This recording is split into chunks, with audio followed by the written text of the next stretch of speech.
and welcome to the 206 podcast. My name is Mark. I'm coming to you from Seattle, Washington, and this is the Changing Directions Filmmaker interview series. Joining me today is Jessica Rae, director of Raise Your Hand, along with lead actor Jearnest Corchado. Jessica, Jearnest, welcome to the 206. Hi, thank you so much. Yeah, thank you for taking the time. Happy you could be here today. Now, before I start throwing questions at you, I want the viewers to take a look at the trailer. So I'll cue that up now and we'll come right back. I'd like to share something I wrote for tonight.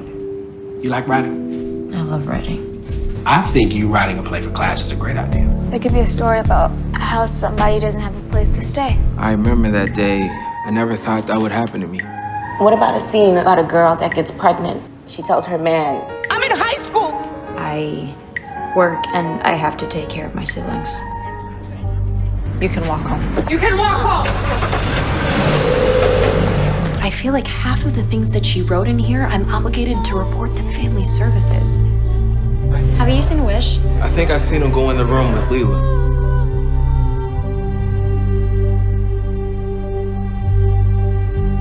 We know how to love, how to hate, how to hustle, how to lie, how to hurt, and all of it comes with a price. I'm not one of your stories, Gia. I know I've gotten in lots of trouble lately. I can't live holding all these things inside anymore. I think it's time for you to know that I'm so through with you. I'm on to someone new. I try my best to work it out. Now I know without a doubt it's time for me to leave. Time for me to let it be. Yes, I'm sorry, I apologize. This is how I feel inside. You cut me way too deep this time. So I'm moving on, and it hurts within. All right, so first thing I have to say is what a powerful and emotional story this was. You cover so many different topics, including issues with race, public education, sexual assault, police brutality, classism, and I could go on and on. But Jessica, first thing I want to know is where did this idea for this movie originally come from? Sure. So the idea originally came from, it's like a collection of stories of my friends and myself as adults and as children, kind of put together into this story about these two young girls and then also their classmates. But the idea really came from this experience that I had when I was TAing in a class at a university. And I was working with a producer, well-known, older white male, really nice guy. He was really excited about teaching his students, and he was talking about how, he was having the kids raise your hand, tell me what topics are going on in the world that would be good to make a TV show about. And, they went through all the different various things that were going on. And we came back to class the next day and he said, oh, you guys, I forgot to tell you. If someone could figure out a way to capitalize on rape, man, someone could make a lot of money on it. Oh my God, no way. And I, my skin just was like, you that can't tell our out. story. Yeah. So that's really, that is so weird. I know, it was really, really weird. And I was the TA, so I'm like trying to moderate this stuff. And I'm like, what? So that was a moment where I said, it's time to, dig deep, go inside and share the story that is so familiar with so many people. Right. So that's kind of where the inspiration came from, and the story was written actually quite quickly once that started. Sure. No, that's I guess kind of an awkward way to form that, but I think the end result of the movie, I think, turns it definitely into a positive. So thank you for explaining that. Now, Jearnest, what were your first thoughts on Gia, your character, and the overall story when you first saw it or read the script? Ooh, well, that was back in 2016, and I think I was in college and I was taking a lot of Pan-African studies at the time. So I was really I was getting taught what was happening in the world in a very educated form, which was through college, and Right. always talking about, what is going on with racism and and abuse and all of that. So when that happened, I think also it was unfortunately and horrifically the death of, I want to say Sarah, I remember as Bland. I think it was Sandra what Bland. was her Sandra Bland. And it happened right then. And I was so furious about that particular story. And then I got the audition for this one. Oh, wow. And I just connected immediately Yeah. because I was already in my life feeling it very deeply and very personal. Seeing how much it was needed to be talked about.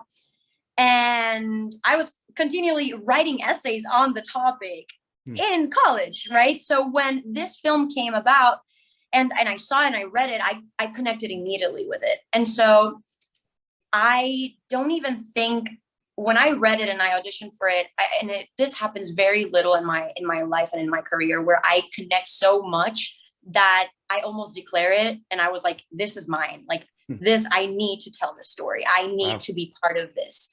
And I think Jessica immediately kind of felt it too, where it was like, for me, it wasn't even about me as an actress. It was more about this story needs to be told. And that's just how it happened. Wow, that's amazing that you have that connection. You're right. It seems like that moment led you right to there. So now, Jessica, on the flip side of that, was this like a standard audition process? Like, how did you first come across Jearnest? Well, we worked with an amazing casting director, Eileen's so great. And it was one of those things where like we were looking for somebody and then they recommended someone and they did, and then we got Eileen, and she just, man, did she fight to find the exact right people and bring them in. And I remember I told Jearnest I just found her audition tape a couple weeks ago, and I was going through hard drives. So I was seeing. I don't think I've seen it. I think that you posted it, and I've been like, because I get so nervous watching myself. But I remember her walking into the room, and she didn't care about anything else that was going on, and she really pushed me as a director, because she was like, no, I want to know more. Wait, what's happening here?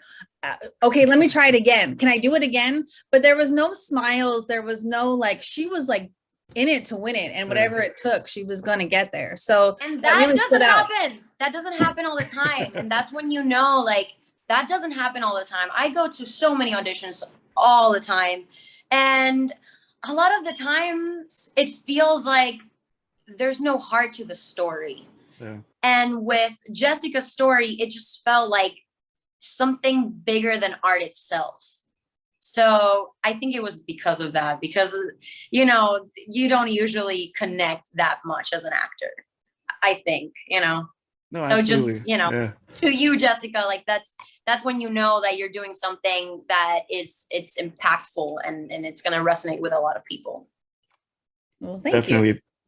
Thank you for explaining that. Now, Jearnest, you had mentioned that the audition process, I think you said, was back in 2016. So the movie was filmed several years ago, actually, although everything in the movie is as relevant today, if not more so, as it's ever been. So that being said, do both of you look at the story differently now compared to when you were creating it, or is it just kind of intensified what you already thought about and felt about the story?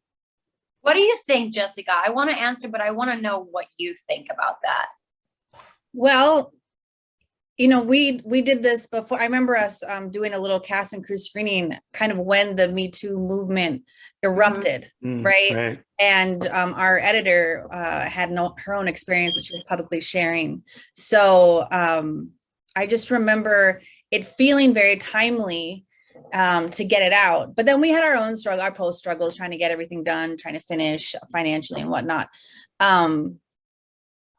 But things just keep happening and keep happening and keep happening. And obviously I'm from Minnesota with George Floyd. I mean, that was just 3 blocks from my house. Wow. And that story with that young man is based on a friend of mine in the movie. I don't want to ruin it for anyone, but there's a storyline with an officer and a young man, and that's based on a friend of as an adult. But yeah, so I think, and I gotta say, we had a screening a couple weeks ago, and I was able to sit in the theater and watch it as an audience member for the first time, and man, was I affected in a different way too. So Mhm.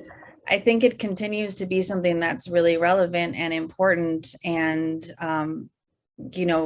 brings a lot out in people. It's a conversation piece, I believe. Right. No, absolutely. It's crazy because back then it felt very important to tell this story. And now that everything has kind of like the Me Too movement happened, and I think that people are more woke. It's insane that now it feels like, oh, wow, this is a timely movie. But it's like, no, this just has been going on for so long. But I'm glad that at least we can have the conversation now, and that people are more okay with listening, and more, I think that people are more receptive and more open to listening. And I think maybe before it was kind of like a taboo. It's like, ooh, we can't talk about that. So now it's like, yeah, it's kind of a commercial movie now in a way, because people are more okay with having the conversation. Right. No, that's a really good point that you bring up, is not only are we now more aware as a culture and a society that these issues exist on a massive, pretty much everybody's dealt with something that you show in this movie. But just like you said, this has been going on forever. Like, one thing that I noticed, I did a rewatch of Do the Right Thing last year, and I was like, my goodness, this is the exact same stuff they're talking about now that he brought up decades ago. And it's just unbelievable watching that movie again after so many years, and during this current time. So I'm very glad you brought that up. Thank you for sharing that. Now, each character in the movie, Jessica, you had mentioned a couple characters, and even some of it is based on your own experience, but each character in the movie has their own unique struggles and issues to deal with.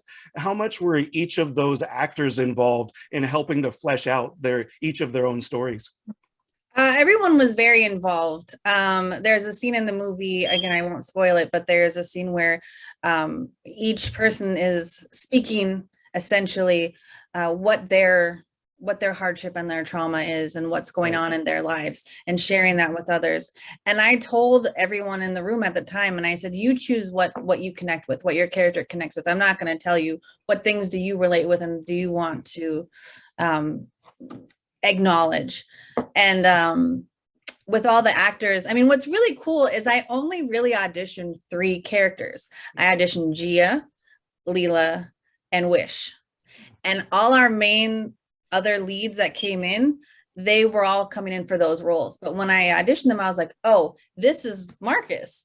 Oh, this is Nelsie. Like, it just worked out that way, which was really, really cool. And we didn't, I don't know, just everybody came when they were supposed to. That's awesome. And we were so young too. Yeah, Jessica, that I'm impressed by.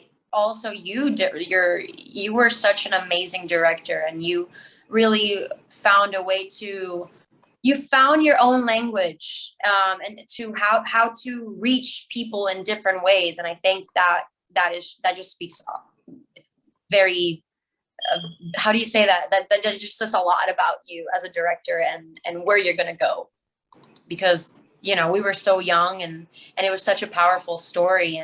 And I think that every person needed a different type of direction, Yeah. I don't know. Yeah, I can see that. But thank you. Yeah, I mean, working with everyone was great. That's what made it so awesome, right? Is because everyone's at different levels, different experiences.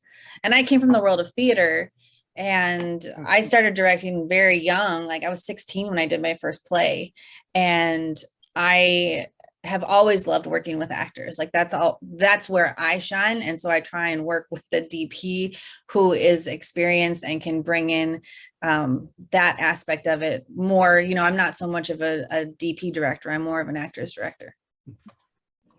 Oh, that's amazing. It sounds like there was just a lot of really good chemistry and connection across the board through the entire cast. Now, that being said, that's all of the happy, fun moments you're describing. But what were the biggest challenges each of you faced while making the movie? Go, Jearnest. What were your biggest challenges? Ooh, I mean, that's actually a good point, because Jessica put you through a lot in this movie, I have to say. She did, but I think that ever since I was little, I think I was like, ever since I was 8 years old, I wanted those type of gritty roles. I've always wanted like those very challenging roles. And for me, this movie was like, at that age, I was like, yes, like I wanted it. I wanted to be challenged, and I wanted to grow, and I wanted to be in those situations. So for me, it was a dream come true. And so I think I loved every part of it. I think the biggest challenge for me was kind of not taking home all the emotional baggage that Gia carried.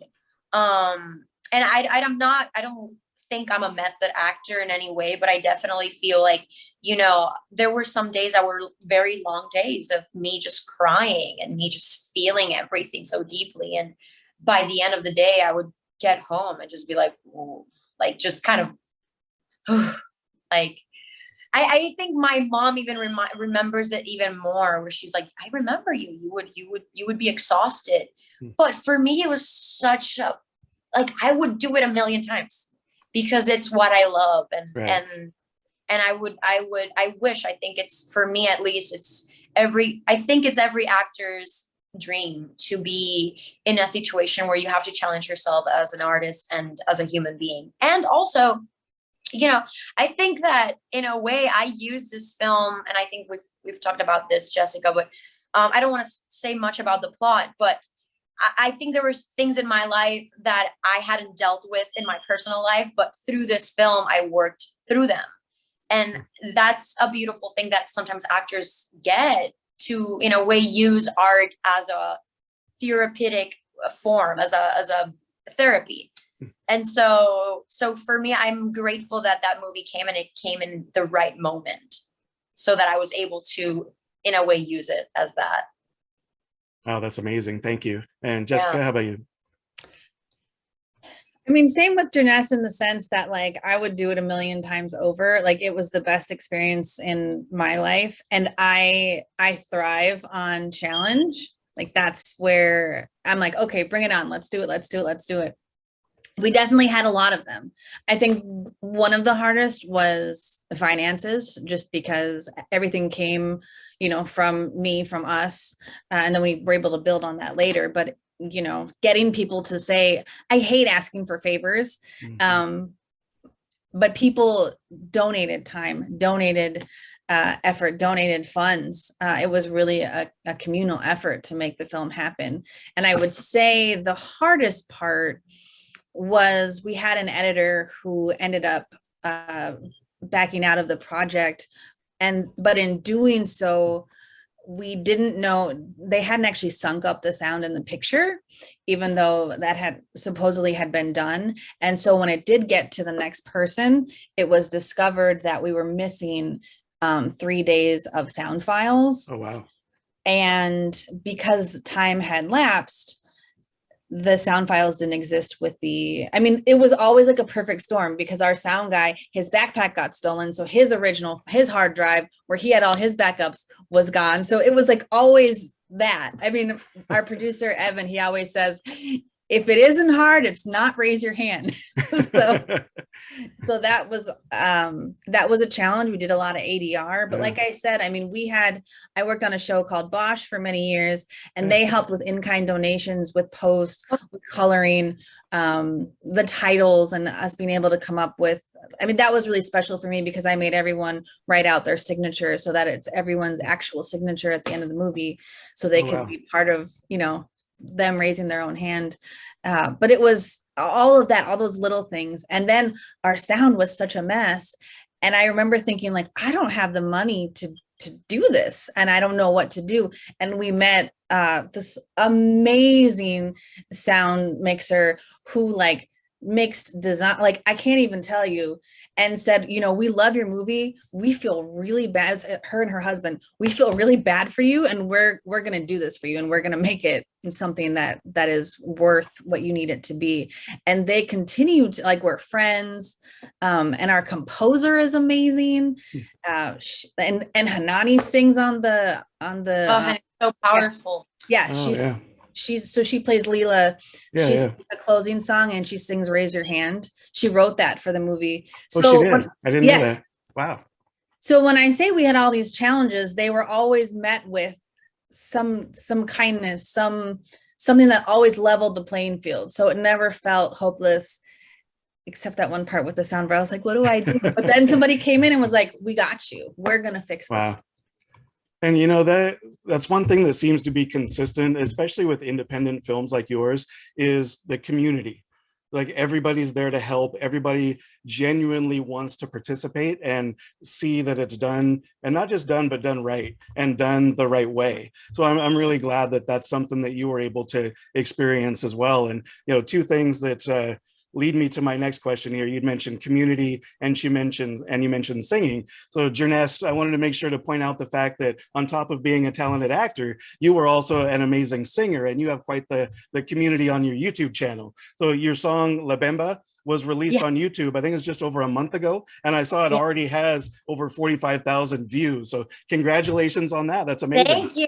Thank you. It's a completely different journey. Like, I think that before I started thinking about this and by the way, like, I think that no one, like, this is something very new in my life. You know, music for me, it's something that I just started doing because of the pandemic. I decided to finally pursue it. I was always so focused on acting, and the pandemic gave me the time and energy, and you know, everything paused. And so I decided to kind of, in a, I don't know, it was a magical way, like everything just kind of like aligned, and I was able to produce and, you know, write my music and make it happen. And we released La Bamba, and it's crazy. Yeah. It got like 40, it's moving, and it's a completely different journey. It's a completely different animal. It's such a different animal. Like I remember before I started pursuing music, I would think that acting and music were kind of in the same world because of Hollywood. You know, you see all these famous people and you're like, well, it's kind of the same thing. It's art. And, you know, no, it's not. It is not. You become your own. You have to be very hands-on when you are pursuing the music career, and but in a beautiful way. Like I feel like I have so much more control, and that I can tell my story in a different way. You know, with acting, I tell other people's stories, but with music, I am able to tell my story, write my own music, be a part of the whole process of creating a work of art. And so I felt like my soul really needed that. I really needed that outlet for myself to create whenever I'm not auditioning or working on a project. And so La Bamba is that. La Bamba, in a way, it's my second single, and it's actually paying tribute to Selena Quintanilla. She has a song called Bidi Bidi Bom Bom. Yeah, I heard that in the song. Yeah. Yeah, so I've always admired her, and I wanted to kind of like, you know, use her like Bidi Bidi Bom Bom part, and kind of like, she always had red lips, and La Bamba in Puerto Rican Spanish, it's your lips, like red lips. Okay. And so I wanted to do something fun that felt like Bidi Bidi Bom Bom in the way that it's like, it's fun, and I wanted people to just, you know, feel like dancing. No, that's amazing. I feel better now about myself that I caught that reference, because that's the first thing I thought of. I'm like, oh, Selena. Yes, really yes. cool. And even in the video, it's I wanted to kind of dress up like her, and I don't know, and just have fun. And I think, you know, Selena was someone that inspired a lot of, especially Latina women. And till this day, she is an icon. And so I think for me, it's really important to always pay tribute to people that have made me follow my own dreams. No, absolutely. Thank you. Now, I think out of those 45,000 some odd views, I might have accounted for at least 10 or 12 of them in the last week or so. But, but I got to ask you, since we're talking about, is there any chance you could give us a bit of that song today? Yeah, I can do it right now. So I'll be like, como comienza el bam bam, a todo el mundo dile ven ven, traigo todos los pasos, tengo el barabim barabiri bom bom, tirando dulce por el callejón, como tumba coco en año de elección, llegó a sonar boom boom. That's it. There we go. Excellent. I can go, but it's really fun. I want to, in a way, I started doing this because I wanted just to bring happiness to the world. And so I think that this song kind of does that. Well, you just brought some happiness right here. Thank you so much for indulging me. I appreciate that. Now, one last thought on that. You had mentioned, the difference between acting and singing. Do you see yourself continuing both, or just advancing in different ways throughout your career? Or what do you see a career path in front of you, or is it just kind of wide open right now? I definitely do. I feel like I've been the type of person since I was probably like 8 years old, where I see my dreams kind of like as I don't know, like I always plan things ahead. I believe strongly in manifestation and in a way in creating your own destiny. And so for me, I've always admired people that are like J-Lo, in the sense of like, she's had, not only as an actress and as a singer, but as a businesswoman. I think she's been really savvy with her career. And so I definitely want to have that type of business mentality to, have some sort of, I think with acting, the thing with acting is that it's something very beautiful, but you are not in control. You always need someone else to give you that opportunity. And I definitely feel like I needed to have some sort of control in my career. And I love music, I love acting, and I want to, in a way, always do both. I want to be able to, produce my own films, write, act, as it comes and as I feel it. No, just as you're speaking about it, I strongly believe that you can do whatever you want just because of the passion and heart that you're bringing to just talking about it. So I feel like you've got big things ahead of you. Thank you. Thank you.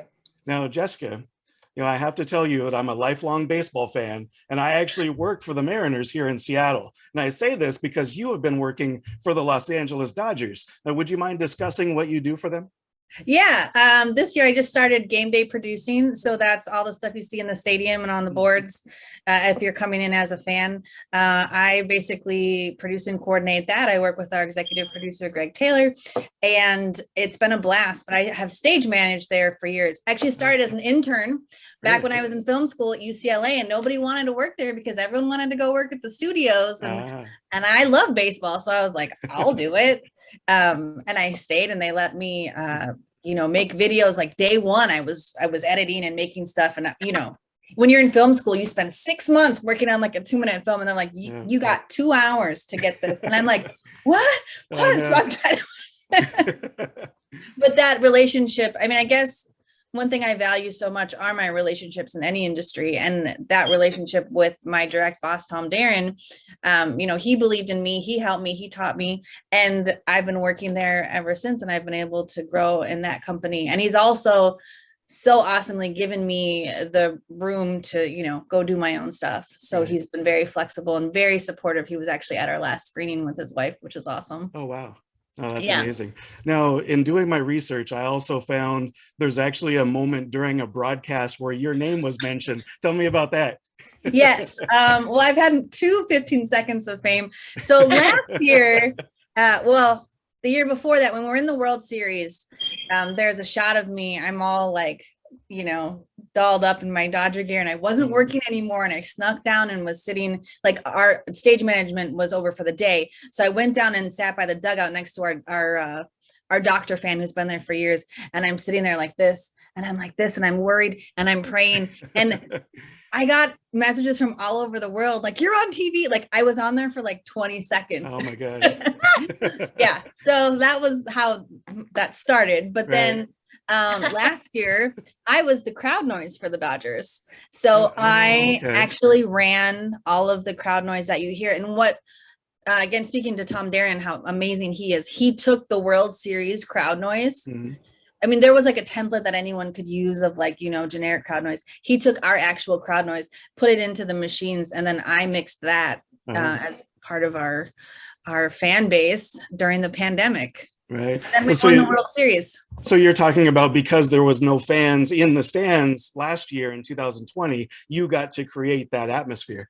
Yes. So it was amazing. And then I got my shout out from Oral Hershiser talking about how that was me. And they called us the best crowd noise in baseball, which was really, really cool. Well, especially if it's based on the real fans. Since we're right here, everyone, I'm just saying. This would be the World Series Oh, wow. championship. This is the real one. Yeah. Now people know. Wow. That is amazing. Congratulations. Thank you. But I think I've just been so lucky to like fall in Yeah. these like weird places where I've been able to excel and have fun and enjoy life and get to do what I want to do. Man, I feel very grateful that it all has gone down this way. No, absolutely. Yeah, thank you for telling that story. That's amazing. Now, getting back to Raise Your Hand, which is why we're here. What has the response been so far from screenings? You mentioned you had one in-person screening and then the virtual screenings, or even responses from other friends and colleagues. Just whatever. What's the vibe you're getting from the movie? The vibe that I'm getting is everyone's really moved by it and very touched. I had a friend who I work with. I work at the Tennis Channel too. I was there today, and one of our he's our friend James, who's like really buff and very much a dude. And he messages me and he goes, "I saw the film. It was really good. I cried, but I'm not soft. But I swear I'm not." So Wow. And I'm not gonna lie, I was terrified to show my family. Right. That was hard, and it went well. Everyone was very supportive. But everyone has seemed to have a positive response. So the material obviously is like challenging material, and it's been hard to program. We've gotten a lot of really good responses from a lot of big festivals saying, "We love your film. Oh, we can't program it, but we love it. Continue to push and continue to try." And like personal letters from some of the very, very big festivals. So there was a period where we were like, is it ever going to get out there? Like, is it ever going to happen? So speaking to independent filmmakers who might be listening, you're going to hear that, and you're going to feel like that I do all this for nothing, that I just make a really fancy business card, or a really expensive one at least. Right. And now we got a review maybe 2 weeks ago, and that person just nailed what I was trying to do. And I was like, oh my God, it's being seen. It's working. It's getting out there in the way that I had intended. Because we were very careful about not wanting to, excuse the phrase, but we didn't want to show trauma porn. Like, we didn't want to go that route. We really wanted to stay with Gia and her experience and Leela's experience. And during some of the difficult scenes, you stay with them. You don't cut back and forth. You don't see a lot of different, you stay with them, because that was so important to me. And the conversations that they have was so important to me. But what I was getting in the initial response, some of the guys would say, well, you can't really see what's happening. So I don't know if it's some of the more challenging. But they want to see.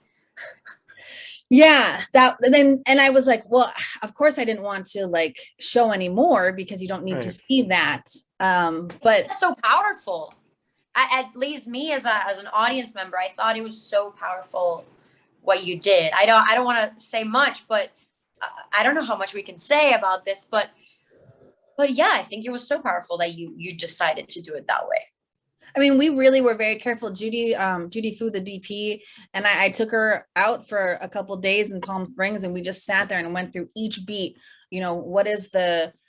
Whose scene is this? What is the color of the scene? What camera movement and why? And really broke down everything.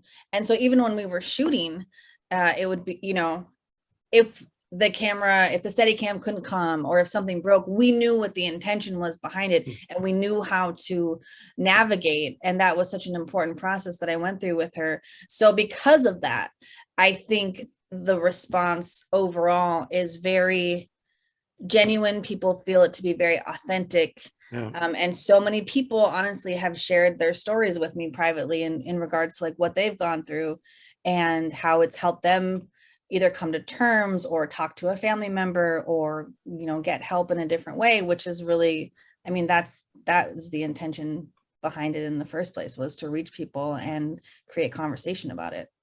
No, absolutely. And I totally agree with the decision making that you made, because I feel after watching the movie that if you had been more graphic, it would have been a disservice to the story that you were trying to tell and the experiences that you were trying to share. I think how you presented it is exactly how that type of material should have been presented in that context. So I would say job well done in that respect. Well, thank you Yeah. so much. Thank you. Yeah. We all really appreciate that because we really like walk the line of, not doing too much or not doing enough. Like we heard that from both sides all the time. Right. Well, it's not gritty enough. We don't know where to put it. We don't know where to place it. And you're sitting there going, what is it supposed to look like? What do you want it to be? This is just Right. real. For us, it was just real. I loved Jessica, and please help me with this one. I really liked one of the reviews in an article where they said it almost feels like a documentary. Mhm. And I was like, wow. When you are say that this movie feels like a documentary, you're doing a great job. Like, wow, the fact that you're almost believing this as a reality. That's what that's what any filmmaker would want to do with a film. Yeah, the response has been overwhelmingly positive, and it's just exciting that it's finally getting out, and to see, like, I knew Jearnest was going to be a star right away when she first walked into the room, but it was her first big movie, right? Yeah. It was my first movie. Like it was my first movie, and then as a lead, and I'm like, I don't really know how do you, driving the movie, is that how they say it? Like drive, like I don't know what that is at that time. Like I'm just acting and doing my thing, but I'm so grateful that I had an amazing director, someone like you, and especially it's so funny because I got a female director right away, in like very early on. Yeah. So and I've been very lucky. I've gotten both type of course, like male and female, but I think it's a beautiful experience to also work with a female director.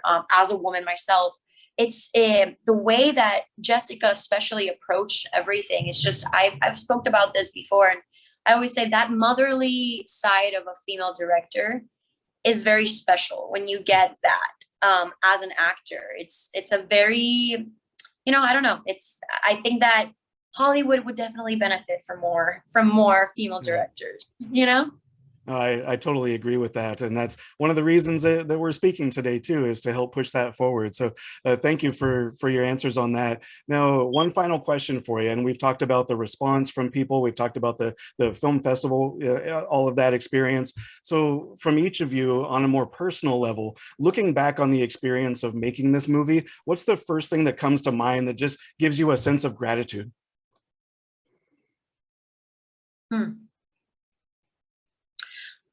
Am I starting or are you starting? You go. I'm thinking of how to phrase it. Yeah. You can start. No, you go. You go.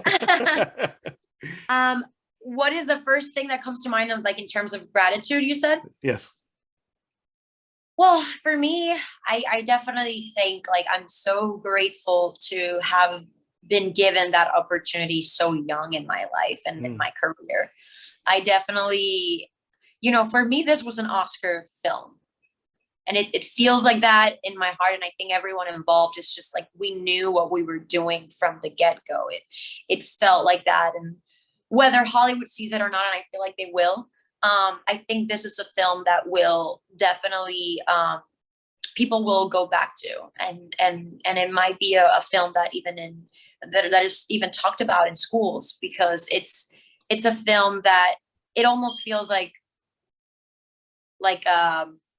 a documentary, and it feels like, when you watch it, you want to talk about this. And so I'm grateful to be a part of a film that moves people and makes people think and makes people question even their own decisions. So I'm definitely grateful for that. Okay, thank you. And I would say, I think there's two major parts that I'm grateful for. And personally, as a 16-year-old kid who was experiencing a lot, I remember the first play that I directed. I started out writing my own story at that age, and I wanted to direct this play, and then I got scared. And we happened to be workshopping Buried Child, and I said, "Can I do this? This is about a dysfunctional family and a lot of stuff that goes on." And they were like, "Sure, yeah. Don't ever let your high school students do that play, anyone, if you're listening." A little too young, but we did it. It was and it was such a powerful feeling. And at the same time, like I still didn't quite feel like I had my voice figured out. So as an adult, to be able to genuinely have that opportunity again and to have people believe in the story, I'm incredibly grateful for that. And that leads to the other half of just, man, how many people donated their time and their efforts, and also like everything just fell into place. Like all the right people were there. You know, I couldn't be more lucky to have Jearnest and Hanani and the whole cast. Like there was nobody who was like, oh, you know, we'll just throw that person in there. Everybody was exactly who they needed to be. And, you know, we worked with, at the same time, we were working with Santa Ana High School and working with a program called Creating Creators. And they basically like allowed us to shoot in the school. We set up a contract. And what we did was bring on their high school students to apprentice and to train in certain positions at the same time being the extras. So we were able to also share knowledge of filmmaking. And I remember like one girl was learning how to boom with our professional boom operator. And, you know, just being able to also be part of nourishing young people who want to continue to do this and who need an opportunity like that was also like really amazing, and I'm super grateful for that. And we continue to work with them and continue to you know, do visits with their students and everything. So see, that right there just makes me love the movie even more, that was part of the creative process that you're teaching the next generation to follow in your footsteps. So thank you for that. Yeah, it's crazy. I want to just say something about that because I remember that, and I even saw some of those students later on in life. I think I saw them like 4 years after in a film festival showing their own films, and it was just like I felt so much joy that I met them in high school when they were just starting and learning, and then they had their own films in film festivals, and that just means so much. That was a blessing. Oh, that's great. Thank you. So Jessica, Jearnest, I'm grateful for the opportunity to speak with you about your movie. Thank you so much for taking the time. thank you for having us. This has been great. Okay, thank you. The movie is Raise Your Hand. This is Jessica Rae and Jearnest Corchado. My name is Mark, and this is the 206 Changing Directions interview series. You can learn more about the movie by going to Raise Your Hand Film on both Facebook and Instagram, and watch for updates as well. All of my interviews and movie reviews are available on 206.com, including my review of Raise Your Hand. Thank you so much. Be safe and see you next time.